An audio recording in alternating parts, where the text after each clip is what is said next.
కూడా ఆదిశేషుడు చక్రంగా ఉండేటువంటి వాడు, 4 భుజాలు ఉండేటువంటి వాడు, పైన ఎడం చేతి పైన చక్రం ధరించినటువంటి వాడు, ఎడం చేయి 2 కింద గదం ధరించినటువంటి వాడు, కుడి చేతి పై చేతిలో పద్మం ధరించిన వాడు, అదే కుడి చేతి కింద శంఖం ధరించినటువంటి వాడు అయినటువంటి అనంత స్వామిని ఈ రింగులు ఈ ద్వారా తయారు చేసినటువంటి దాని ద్వారా స్వామి ఎందుకంటే ఆ రింగుల యొక్క విశేషత అద్భుతం అన్నమాట.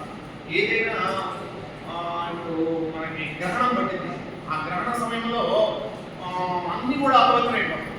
సాక్షాత్ దేవుడి యొక్క శిల్ప ఒక విగ్రహాలు కూడా దేవాలయాలు కూడా వాళ్ళు ఆ టైంలో తన శక్తిని కోల్పోతారు. అప్పుడు వాళ్ళ మీద ఈ దెబ్బగలను వచ్చినట్టయితే వాళ్ళకి ఏం కాదు.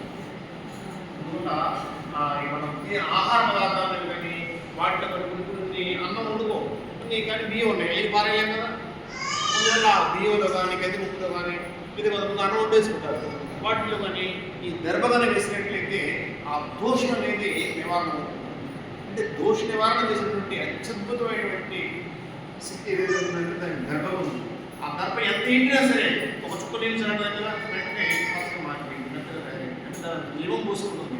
దాని చావు అయితే వెళ్ళి అంటాం అనమాట. దర్భం విశేషమైనటువంటి అందువల్ల ప్రతి ఒక్క పూజలో కూడా ఆ యొక్క దర్భను మనం విశేషించి మనం వాడుకుంటాం. అటువంటి ఆ దర్భాకారమైనటువంటి యొక్క చూపించినటువంటి అనంత పద్మనాభ స్వామిని ఈరోజు మనం ఉంచుకున్నాం. ఆ దేవాలయం వచ్చేసాడు.